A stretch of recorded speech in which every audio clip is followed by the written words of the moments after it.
to my dungeon. Welcome to Kuldrin's Script. I'm your host, Master Kuldrin. If you're new to the show, I use my 24 years of BDSM experience and 20 years working in the psychology field to dispel myths, get rid of stereotypes, and answer your questions about BDSM. You can call in at 865-268-4005 to leave your questions or visit the crypt at kuldrinscrypt.com.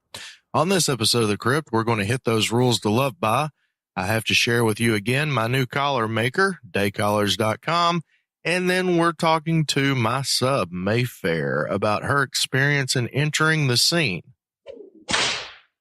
Rules to love by. Rule number 1, safe, sane, consensual, and informed. Rule number 2, kinky. That's KNKI and comes from the Kinky app, available on all platforms. Not a sponsor, but it does stand for knowledge, no intolerance, kindness, and integrity.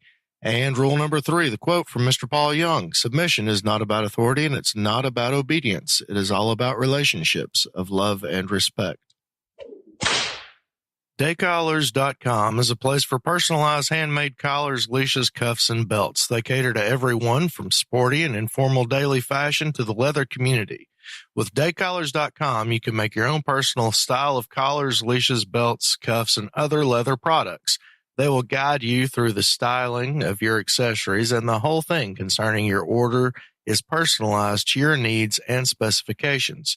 For inspiration and ideas on your personal style or to simply admire their completed works, visit their gallery page at daycollars.com. And now to the meat and potatoes. Mayfair, hello. Hello. Okay, so we have a list of questions here that have come from listeners, Alexanderia and LillyChaos. To them, thank you very much. So let's start at the beginning. Now, I've often said that it took you about a year to enter the scene after stalking us on FetLife. What was it that finally caused you to get out and about? There is a tattoo I wanted. It was from a 30 Seconds to Mars song, End of All Days. And the end lyric said, I'll punish you with pleasure. I'll pleasure you with pain. And I really wanted that tattoo, but I didn't want to get a tattoo and to have only read about these things and to not be able to actually say that I do enjoy those things. So I went to a munch. And what was it that snapped in you? Was it just that intense desire to get a tattoo, or was it an intense desire to experience things that, like you said, you've been reading about? Both, I think. Tattoos, I think before I actually found someone or found the lifestyle for sure, tattoos were kind of my way of meeting that need for pain. So I needed the tattoo, but I didn't want to get one without having it be fake. I didn't want that tattoo to be on me and it not be real. Yeah, that makes sense.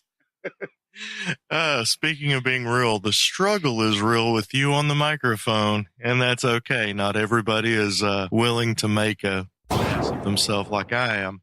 All right, so these questions, they do kind of jump around a little bit. We're probably going to touch back on what you just talked about, and I am going to take these in order, more of just a strict interview style and a little bit less of a conversation right off the bat. So the first one, what were your initial thoughts going into the first needle play with me? It was very intimidating. Just the idea of needles going into you it's kind of scary, but you've seen with other people and they seem to really enjoy it. And it was something I definitely wanted to try. And how did you handle your side of the negotiation process, if you can remember back that far? I really don't remember a whole lot of negotiations specifically to that. We had talked a lot in the beginning of anything I want to try that you're capable of showing me. You would be there and you would be more than happy to guide me through those things. And at any point, if I wasn't okay with it, all I had to do was say red, or in my case, throw up the 5, because I completely go nonverbal. But it kind of all fell under the blanket negotiations we seemed to had. And for those that don't know, if you go to kuldrinscrypt.com/hand signals, you can see what she's talking about when she says throwing up a 5. This is going to jump back in time. What finally made you take that big step to venture to events? And how did you handle the first time, as your profile states, you like to stay on the outskirts of groups? The final push to get me to go to an event was the tattoo motivation. The first event I went to was it was a 101, and I hung out in the parking lot for probably about 15-20 minutes before it got started, and everyone was already in. I literally went to the back of this private room you guys had and sat at a table all alone and just kind of watched everybody. They had little packets they were giving out, and I got a broken packet. Like, I was so late, I didn't even get the full setup. So I just kind of sat off to myself and watched. And a couple people at the end came up to the table, and as I was leaving, several people stopped me. One of those would have been me, as I remember it. Yes. Yes, I quickly recognized that you were quite nervous, and I didn't want to be the creepy old guy. My wife was standing near. We just wanted to make sure that everyone felt welcomed and was spoken to before they headed out the door.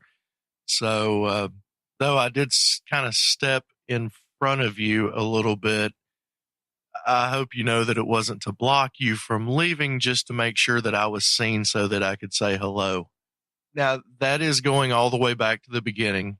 I think in this question, what she's really asking is your first event, as in your first play party or dungeon event. What was it that kind of pushed you? And well, first, how long were you in the scene officially from that 101 to when you made it to your first event? I had the 101, and then I think the following week there was a munch here in town. And from there, I believe it was the very next weekend, there was a dark party that I was invited to. Everyone had been very friendly and inviting and very willing to not push my boundaries. Everyone asked, can they hug? And I was very much like, no, please don't. And everyone was very respectful of that and didn't make me feel weird for not wanting that kind of attention. So it really seemed like the kind of group I would want to hang out with. So I was like, I'll try. Yeah, I remember it well. So moving into that, what were you most excited to try, as well as what were you most scared to try of the things that you have done so far? Honestly, everything. I was super excited and super scared of all of it, from rope to needle to impact. Everything was both crazy exciting and crazy scary, because knowing me, anything new is super scary to me. I don't handle change well. We're working on that, but it does kind of overwhelm me at times. But I was also very excited to see if all of these things I'd read about for so long were actually something I would be interested in. Now, when you say read about, you're not talking about 50 Shades of Grey, are you? I did read that, but it was not on my list of things that I would consider good literature. You mean you did enjoy reading Your Inner Goddess 23 times on one page? No, not at all. Not to mention it's not really a good BDSM book even. No, but great fan fiction from what I understand. All right, let's put, so you don't have any one thing that you can think of that you were really just dying to try? Everything. I really wanted to dive head first, but I'm far too afraid for all of that. But it really was everything. I can say it was one of the most controlled frenzies that I've ever witnessed in my life. And I'm not even kidding. The desire was very clear, but the reservation to jump head on was just equally intense. So I think it created a nice level entry into things, even though we're only talking like 2 weeks between your first 101 munch to a dark party. But that's perfectly fine. You had recognized that the people involved were respecting your boundaries, and that's the most important thing. And for the veterans in the lifestyle that are listening, make sure that those boundaries are being respected. It may sound kind of crazy to say, is it okay if I hug you? But if you're a touchy-feely person, that's a crazy question. If you're someone like Mayfair, that is anything but a crazy question. That is definitely something that we need to respect more. Okay. What was your biggest lifestyle fear, worry, or concern? And in your mind, have I helped you to alleviate or lessen those fears, worries, and concern on even a small level? The initial fear was, am I going to enjoy this at all? Or is this just one of those things that are just fun to read about? So was it going to be something I could take from fantasy to reality? I know that I still have a lot to learn, and I still am figuring out where I really fall and what I like. But I do feel that this is a lifestyle for me. It was my big fear that it was just all in my head and that I really wouldn't fit in and it really wouldn't be my place. But being your submissive has been more freeing than anything I could ever have imagined, honestly. Oh, so other than the fear of fitting in and it being what you've always thought life would end up being from a very young age, what, 12, 13, when you started reading some books? Yeah, it was probably somewhere around there. I found some old romance novels that were, I don't think it was quite BDSM back then they called it, but they kind of fell into the non-consensual categories more, I think, actually. Obviously, there was a lot of fear in the beginning about, was this going to be right for you? But what was your second biggest concern or fear or worry coming into the lifestyle? It may have actually been finding someone I already knew, and kind of facing that fear of running into my boss or something random crazy like that was kind of intimidating for me because I'm very private, and to have that outed before I was ready for that was kind of scary. I bet I could answer what your third thing was, that it was exactly what you thought it was going to be. I remember there was a journal entry very early on where there was an underlying tone. There was nothing really obvious in what you were writing, but it was a very underlying tone of things were kind of turning out the way that you thought that maybe they should. And it was also very scary. Do you remember that? I don't, honestly, but it's an intimidating thought to think of something you've dreamed about or fantasized about for so long, and it's actually living up to what you had expected, and you don't know how to handle that. To give a better perspective, we said like 12, 13, 14 years old. How old are you now? 34. And honestly, there were things that I did even before I read any of that I think alluded to it. I used to bind my hands when I would get upset with clothes hangers as young as probably 7 or 8 years old. And those kind of things were calming even as a young child for me. And on that, when we go to parties, what is one of the first things that you want me to do when we're there? If it's a large party or if there's a lot of people I don't know, a rope corset is actually very calming and very helpful for me. And has become one of my favorite things to do. Just because I know how much it helps you, and that makes me happy. Okay, so moving into the next question. This one is from Lily. Lily says, I'd be interested to know how she deals with or dealt with before me all of the huggy, touchy people without it being awkward. When people ask for a hug and I say no, I feel guilty and end up doing it even though it makes me extremely uncomfortable.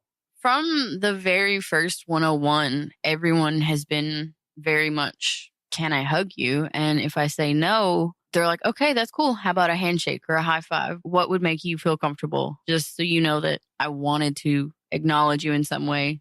So from the very first 101, that's been the way it is. And even to this day, there's some who still, every time they see me, they ask, can I hug you today?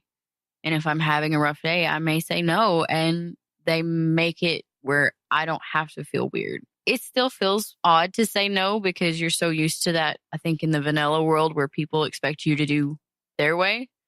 But in this lifestyle, I've found that all the people around here are very respectful of my uncomfortableness with being touched.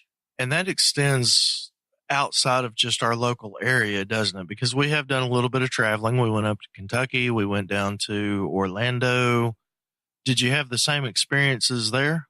Yes, no one has just reached out and hugged me or grabbed me. There have been a few instances, but you jump in pretty quickly when you see someone trying to grab me or something. And that's comforting too, to know that you're right there with me. Like there was the one party where the girl continuously grabbed my shoulder and continuously grabbed my shoulder. And you finally stepped between us and was like, she does not like to be touched. I've asked you multiple times. Stop. And she did stop finally. Yeah, some people take a little bit of an extra push when they're doing it to get attention, especially.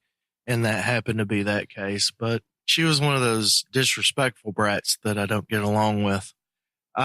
Moving on, another question from Lily. She would like to know how to break the habit of apologizing and constantly feeling the need to. That is very much still a work in progress. I think you've done a lot for me on that front. I still have a lot of issues with it, but it is something we are slowly working on. I apologize less, but I'm still fighting the urge to actually say so. As in right now, you're fighting the urge to apologize to her that you can't give a better answer to the question? Yes, sir.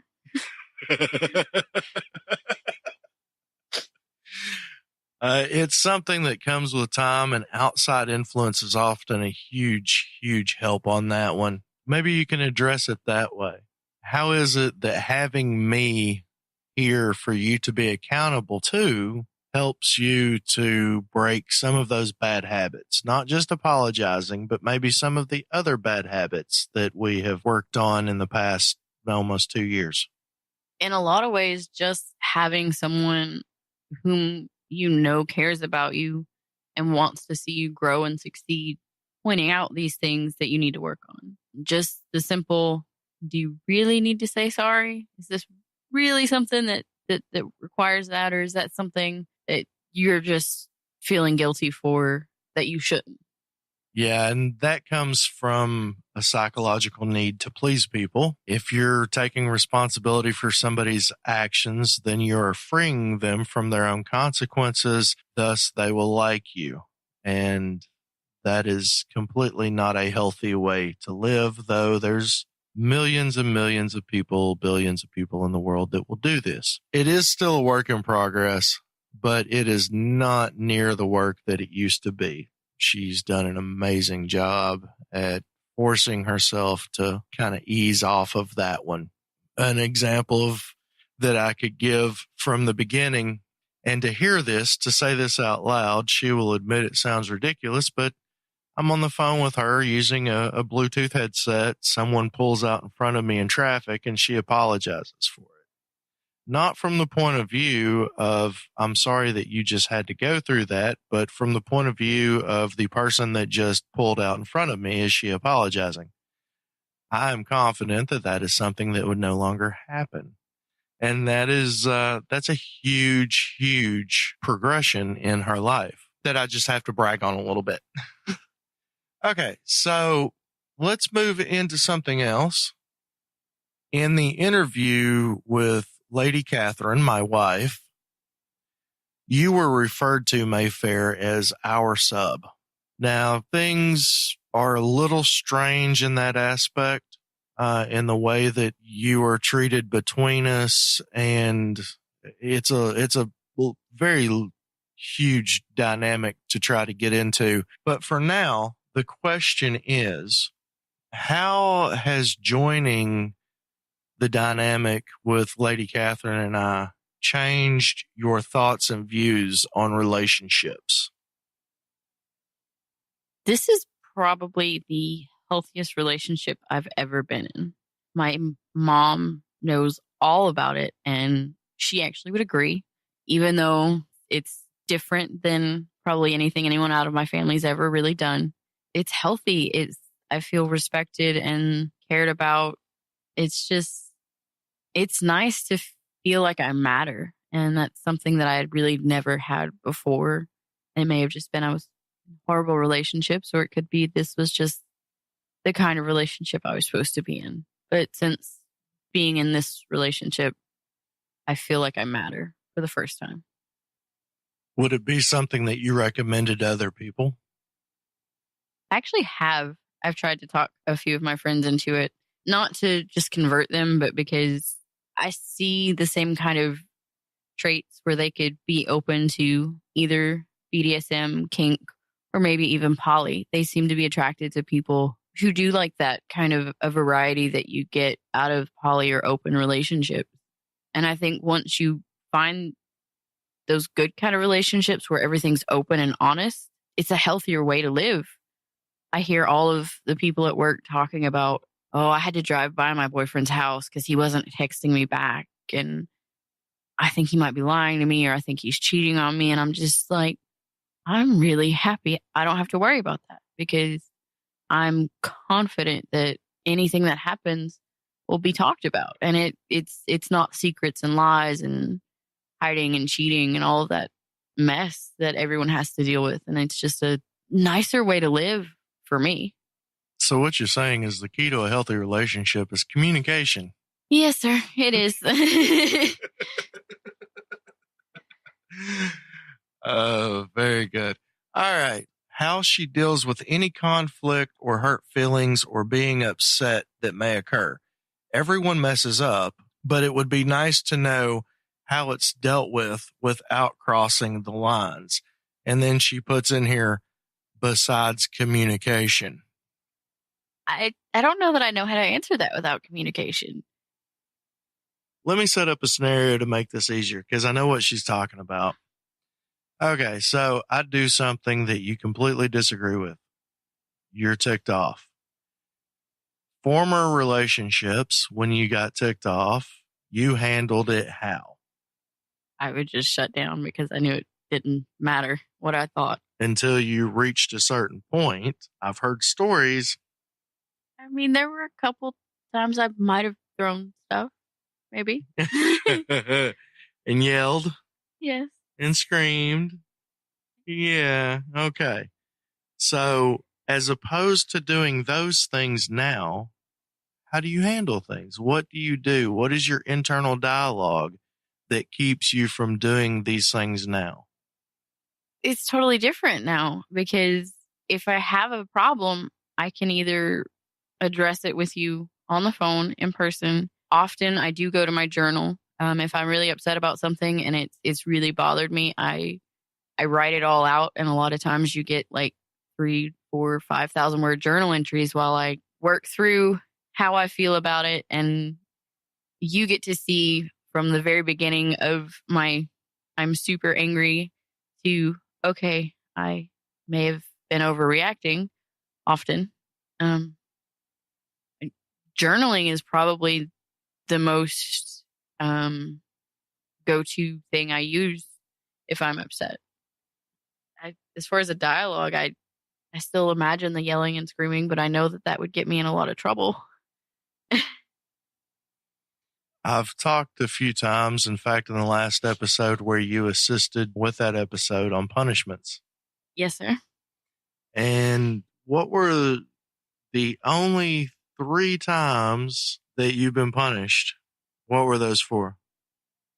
My reaction to conversations or events that were rude and disrespectful. I think we just had a magic word there, disrespect. Yes. And 3 in nearly 2 years. That's a record for me on the low side. Like I said, there are many dynamics that do not include punishments. As I said in the previous episode, you can find that at goldinscript.com/212. But I do not participate in those because that is not my training style, and it's part of the negotiation process up front and something that will end negotiations for me if it comes up that is not something that someone else is willing to participate in. No hard feelings. That's just my style, and I respect other people's. But back to the question.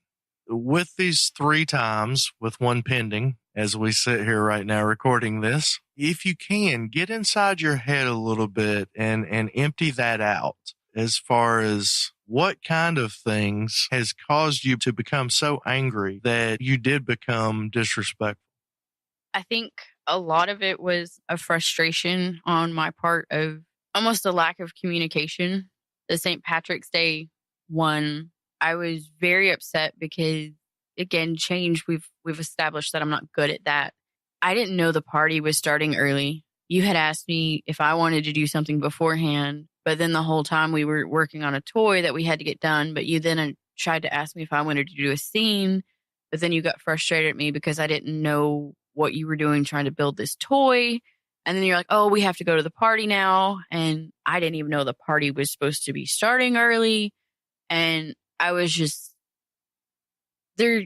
I felt kind of out of sorts because I didn't know what was going on. I tried to ask you what we were doing with the toy, and you just, no matter what I did, I just felt like you were getting more and more frustrated with me.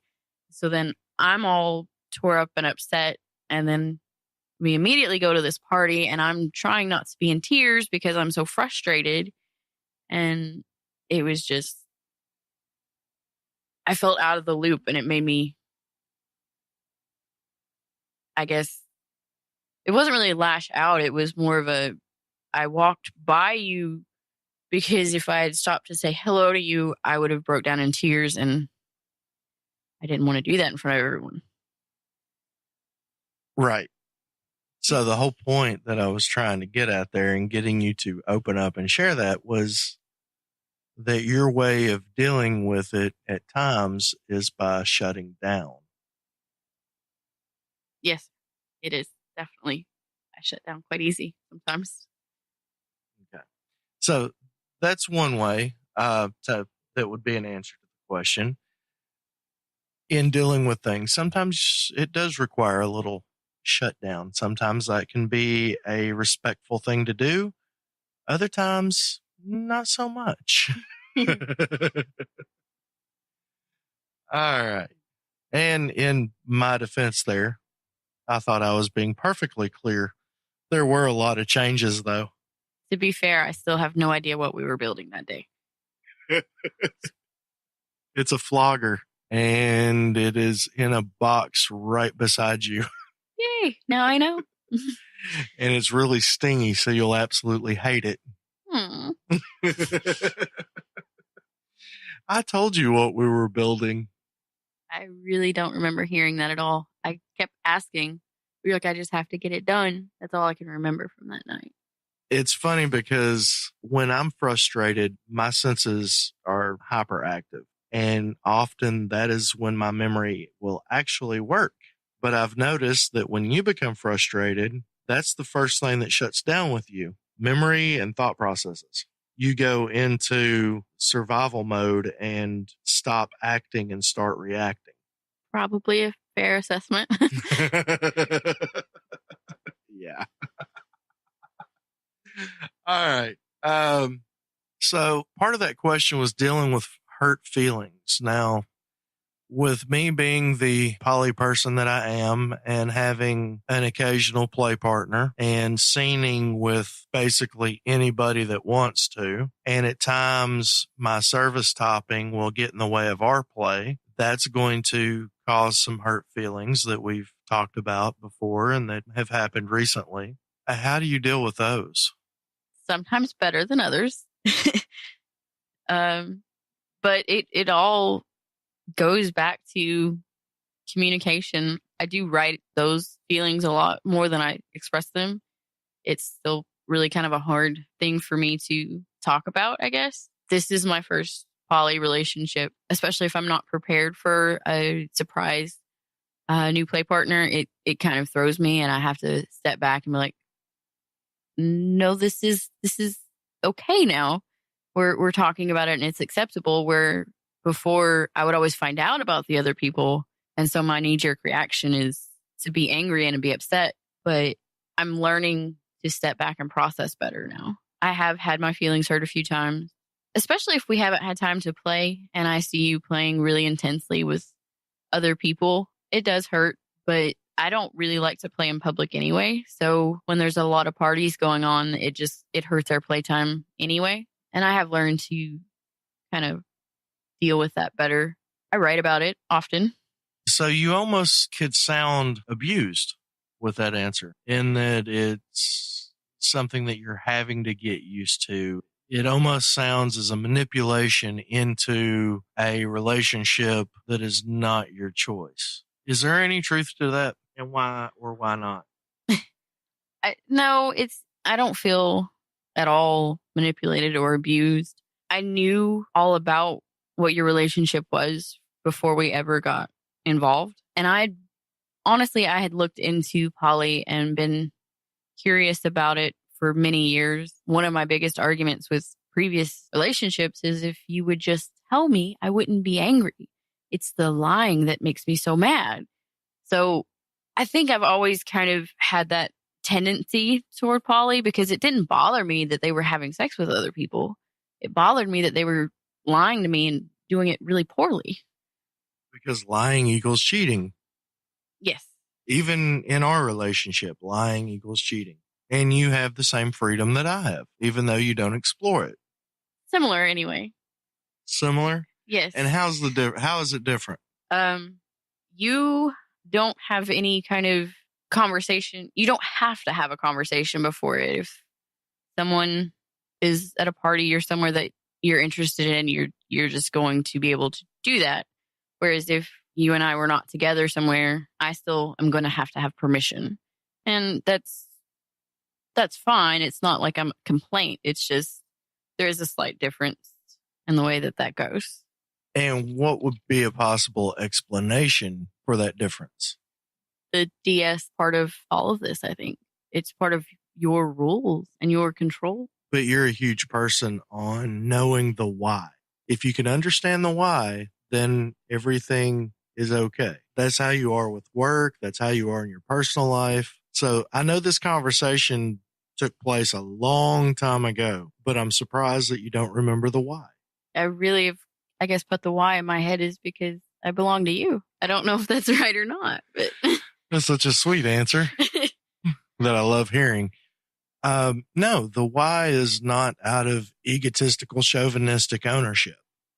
It is out of protection. You are my favorite toy. Therefore, it is up to me to keep you safe, as I've done from the beginning when I was simply your protector, right?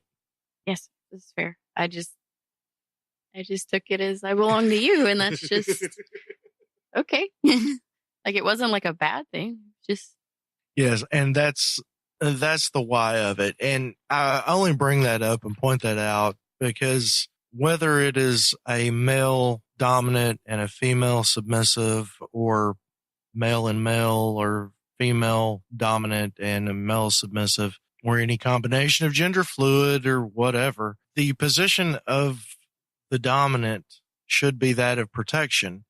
And if she's going to play with someone, I want to vet them. I want to make sure that they are safe.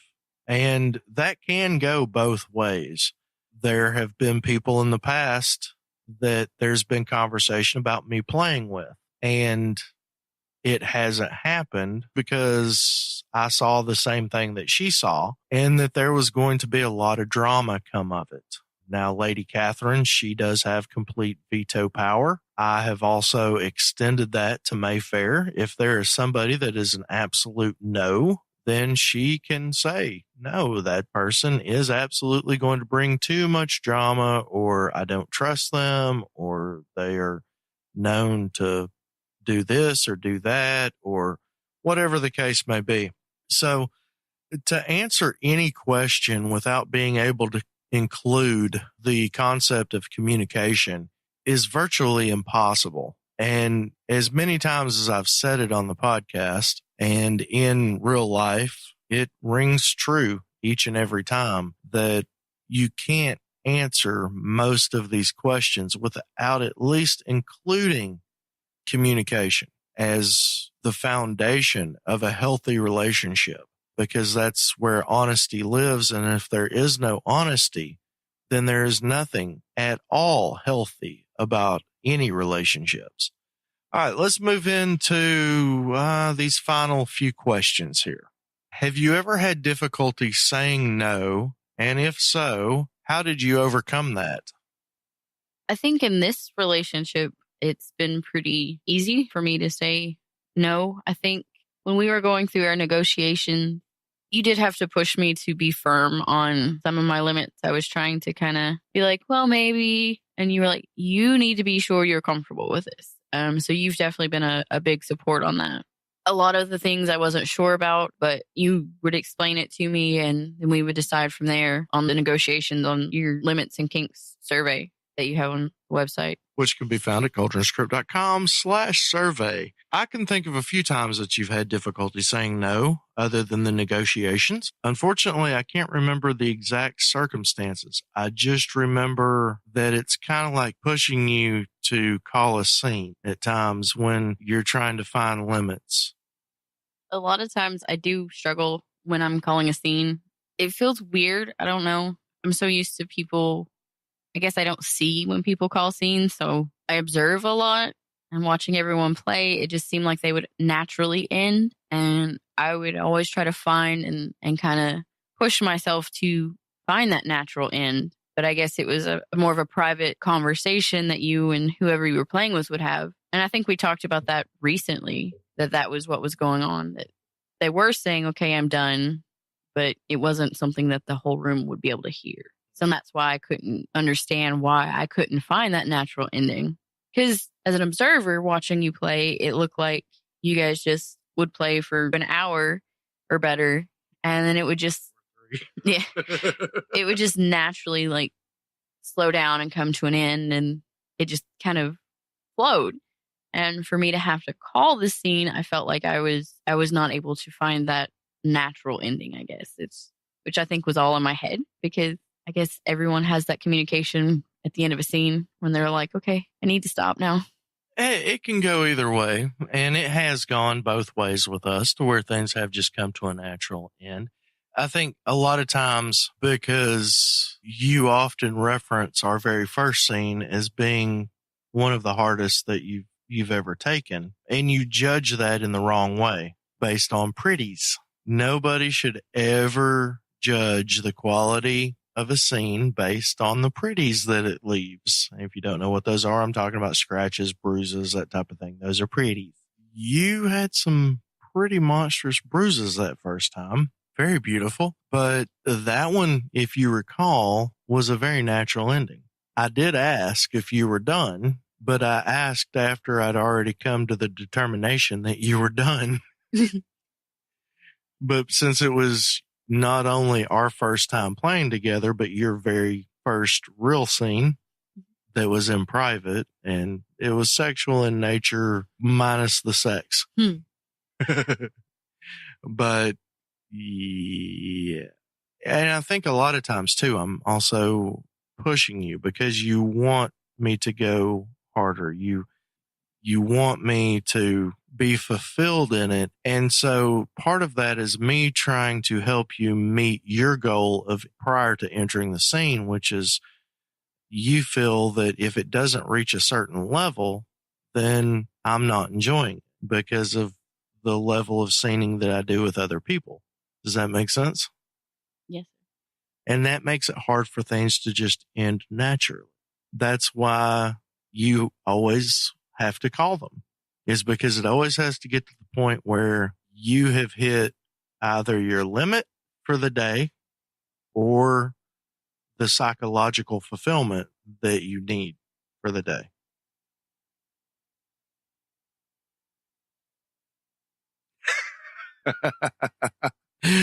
The sound of silence is often an interesting thing that says more than I ever could. All right. What are the top few things that you tell new people? That they should come to our local community and meet people. They shouldn't. I know a lot of people who try to find friends or hookups with Tinder or random things and like, oh yeah, we were doing this or we were doing that. I'm like, that doesn't seem safe. You should come if this is what you want, you should come meet people. I guess vetting is the gist of that one. I kind of encourage getting to know people, having other people that know those people, because if you're going to let yourself be in these compromising situations, you should know that you're safe. You should know that you have a backup plan. I have a friend who's very heavily into Tinder right now, actually. And I keep telling her, I was like, if you're going to meet these people, set up, I'll be your safe call. And I've explained the safe call, ask me about my dog. I don't have a dog. And if she asks me about the dog, then I know that she's in trouble and I'll have to, probably I would call you and then we would go get her, if I'm being honest. But research. That's what police are for. Research, not like the pop literature, but like actual research. I encourage them to get on FetLife and meet the locals is probably the biggest thing. Vetting, safe call, and research. What is one piece of advice that you wish that you had had before going to that first munch? It wouldn't have helped, but if someone had told me, these are good people, you can trust them, they're respectful of what you want, it's a good group of people to really kind of get started with. It would have been a good piece of advice, but I still would have been absolutely terrified. All right. Well, that's all the questions that have come in from listeners. So we thank you for those. That's all the questions that I have. Is there anything else that you would like to say? No, sir. All right. Well, there is one thing that I want to say, and that is good girl.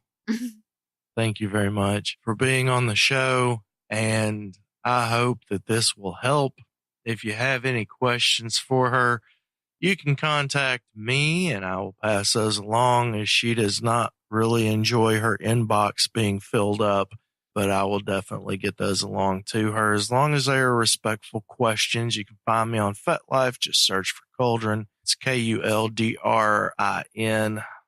or email me masterkuldrin@gmail.com. Either way is good. On the vetting process, a lot of people talk vetting. You hear that as you enter the lifestyle, vetting, but that does only get you so far. So you still have to be a little cautious, really do your homework, and make sure that people are safe. Don't rely on apps to do it for you. That doesn't happen. Communities as a whole, it takes something pretty major to get banned from a community in most cases. And if you are part of a community or if you visited one that doesn't respect your boundaries, there are things that you can do about that.